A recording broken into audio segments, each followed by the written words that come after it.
Assalamualaikum warahmatullahi wabarakatuh. Welcome to my presentation. First of all, let me thank you all for coming here today. My name is Ika Agustina, NPM 23112005 PM, Manajemen 22DX. Di sini saya akan menjelaskan tentang startup. Pengertian startup. Startup adalah perusahaan atau kegiatan usaha yang baru saja dibangun atau dalam masa rintisan. Namun tidak semua perusahaan yang baru dirintis dapat disebut sebagai startup. Istilah ini lebih khusus mengacu pada bidang teknologi dan informasi yang berkembang di internet. Contohnya meliputi pengembangan aplikasi, jasa perdagangan, sistem pembayaran, dan lainnya. Pengertian startup. Fontenelle 2020 mendeskripsikan 3 kata kunci terkait definisi startup, yaitu startup adalah usaha wirausaha mencari dukungan keuangan yang cukup untuk memulai. Tantangan pertama bagi sebuah startup adalah membuktikan validitas konsepnya kepada calon pemberi pinjaman dan investor. Startup selalu merupakan proposisi yang beresiko, namun calon investor memiliki beberapa pendekatan itu untuk menentukannya. Sumber pendanaan startup, dana dari investor. Dana ini yang digunakan untuk membuat iklan dan berbagai hal untuk menjaring konsumen startup dengan baik. Bootstrapping. Bootstrap ini adalah suatu cara membangun sebuah startup dengan dana sendiri alias mandiri tanpa investor. Yang ketiga yaitu penjualan produk atau jasa. Ada yang melakukan penjualan dengan mode affiliate, keagenan, reseller, dan dropship. Yang keempat yaitu penawaran. Fitur premium kepada pelanggan seperti yang ada pada e-commerce di mana konsumen harus membayarnya. Selanjutnya yaitu iklan. Startup bisa menawarkan kepada seller untuk mengiklankan produknya di halaman depan e-commerce. E-commerce adalah segala kegiatan jual beli atau transaksi yang dilakukan menggunakan sarana media elektronik, terutama internet. Ini termasuk berbagai model bisnis seperti bisnis to bisnis, B2B, bisnis to consumer, B2C, consumer to consumer, C2C, dan consumer to bisnis yaitu C2B. E-commerce dapat berupa marketplace atau situs belanja online, di mana pihak penjual produk atau layanan kepada pembeli melalui internet. Contoh e-commerce yang populer di Indonesia adalah Lazada, Blibli, dan Shopee. Jenis-jenis e-commerce. Yang pertama, bisnis to bisnis. Jenis e-commerce seperti ini dilakukan antara produsen atau perusahaan dengan perusahaan. Pemesanan atau pembelian produk antar perusahaan tidak pernah mengalami keterlambatan atau kekurangan. Yang kedua yaitu bisnis to consumer. Jenis-jenis bisnis ini sangat umum dilakukan oleh banyak pelaku bisnis, baik pemula maupun UMKM, sebab perusahaan langsung menjual produk kepada konsumen. Proses transaksi akan berlangsung cepat dan bahkan harga produk bisa berada di bawah pasar.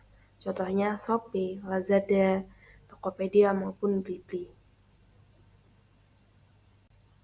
Selanjutnya yaitu consumer to business. Ini adalah jenis yang berbeda dibandingkan dengan B2C. Jenis ini mempertemukan antara konsumen dengan perusahaan atau pebisnis. Biasanya pebisnis mencari produk yang telah dimiliki oleh konsumen. Jika berminat, biasanya pebisnis akan memberi harga yang layak kepada konsumen. Contohnya e-commerce yang sering menggunakannya adalah freelance atau Seribuland atau freelance.com. Dari situ konsumen akan mendapat uang yang layak dari perusahaan. Yang selanjutnya yaitu consumer dan konsumen. Jenis ini sangat umum dilakukan oleh banyak pelaku bisnis, baik pemula maupun UMKM. Selanjutnya yaitu bisnis model canvas atau BMC, yaitu strategis manajemen yang disusun untuk menjabarkan ide dan konsep sebuah bisnis ke dalam bentuk visual. Sederhananya, pengertian bisnis model canvas adalah kerangka manajemen untuk memudahkan dalam melihat gambaran ide dan realisasinya secara cepat. Yang selanjutnya yaitu bisnis model canvas merupakan pendekatan model canvas yang berisi 9 building blocks atau 9 blok kosong yang harus diisi, yang memudahkan para pelaku bisnis ketika ingin membangun bisnis mereka serta mengembangkannya dan building blocks. Yang pertama yaitu customer segment. Segmentasi merupakan pembagian pasar ke dalam kelompok-kelompok sesuai dengan karakteristik dan kebutuhan yang berbeda. Pelanggan merupakan kunci utama perusahaan dalam mendapatkan keuntungan. Tanpa pelanggan, maka perusahaan tidak dapat bertahan. Menurut mereka, konsumen dibedakan menjadi dua, yakni konsumen kelas menengah ke atas dan konsumen kelas menengah ke bawah. Yang kedua yaitu value proposition. Blok ini menjelaskan keterkaitan pada solusi dan keunggulan yang ditawarkan, sehingga mendatangkan manfaat bagi pelanggan menurut Clutter and Armstrong 2003. Nilai bagi pelanggan ialah perbandingan antara nilai yang dinikmati pelanggan dari sebuah produk terhadap biaya yang dikeluarkan untuk mendapatkan produk tersebut. Sementara nilai menggambarkan tentang bagaimana nilai bisa membuat pelanggan beralih dari satu produk ke produk lainnya melalui pelayanan yang berbeda. Yang ketiga yaitu channels. Channels merupakan sarana untuk menyampaikan nilai kepada pelanggan, bisa berupa website, iklan, maupun aplikasi. Channels menggambarkan bagaimana cara perusahaan berkomunikasi dengan pelanggannya dalam menyampaikan nilai dan manfaat yang ditawarkan sesuai dengan yang dijanjikan. Saluran komunikasi, distribusi, dan penjualan merupakan penghubung antara penjual dan konsumen. Yang selanjutnya itu customer relationship. Customer relationship. Channel lebih banyak berhubungan dengan calon pelanggan baru, maka customer relationship terkait menjalin hubungan serta ikatan dengan pelanggan agar menumbuhkan loyalitas di benak konsumen. Semisal dengan pelayanan after sale, hubungan dengan pelanggan dibangun sesuai dengan karakteristik segmen yang telah dipilih karena masing-masing segmen memiliki kebutuhan dan karakteristik tersendiri. Menurut mereka ada 3 cara dalam membangun hubungan yang baik dengan pelanggan, yakni customer acquisition, customer retention, upselling. Hubungan yang baik dengan konsumen identik dengan bagaimana perusahaan memberikan pelayanan yang terbaik. Ada 5 dimensi kualitas pelayanan menurut Ciptono 2008. Yang pertama yaitu keandalan, yang kedua yaitu ketanggapan, yang ketiga adalah jaminan, yang keempat adalah empati, yang kelima adalah bukti fisik. Selanjutnya yaitu revenue stream. Bagian ini mencakup tentang masalah finansial pada sebuah perusahaan menurut Osterwalder and Pichner 2012. Arus pendapatan menjelaskan terkait keuangan perusahaan yang berasal dari konsumen.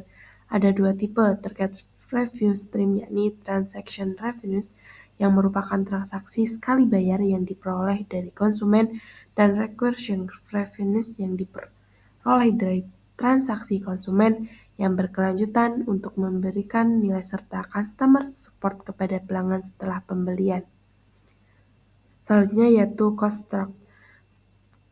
struktur. Biaya adalah semua biaya yang diperlukan untuk menjalankan model bisnis serta aktivitasnya.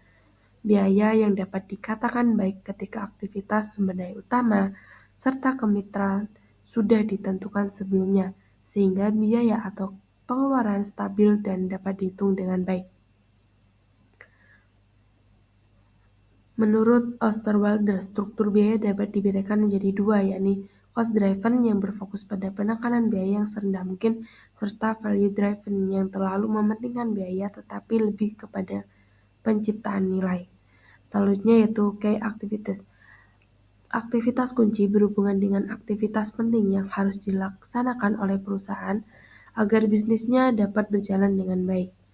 Selanjutnya yaitu key partnership, yaitu perusahaan akan selalu membutuhkan mitra untuk berbagai alasan di antaranya untuk mengoptimalkan bisnis itu sendiri, mengurangi resiko yang kelak akan terjadi atau manajemen resiko dan agar memiliki keunggulan kompetitif dan daya saing dari kompetitor. Selain harus menjalin hubungan baik dengan pelanggan, pemasar juga harus menjalin hubungan kemitraan yang baik pula. Selanjutnya yaitu key resource. Setiap model bisnis membutuhkan sumber daya.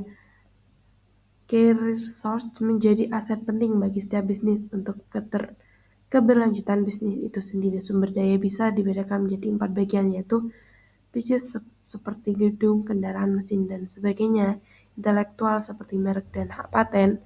Yang ketiga yaitu human, yang merupakan aset paling penting yaitu berupa karyawan atau tenaga kerja, maka perusahaan berusaha semaksimal mungkin untuk membuat suasana kerja yang kondusif untuk dapat mempertahankan sumber daya tersebut. Dan yang terakhir yaitu finansial, dapat yang mencerminkan kinerja perusahaan itu sendiri terkait perputaran uang dan modal yang dibutuhkan. That is the content of my presentation this time. Hopefully what I say can be useful for all of you. If there are any shortcomings, please forgive me.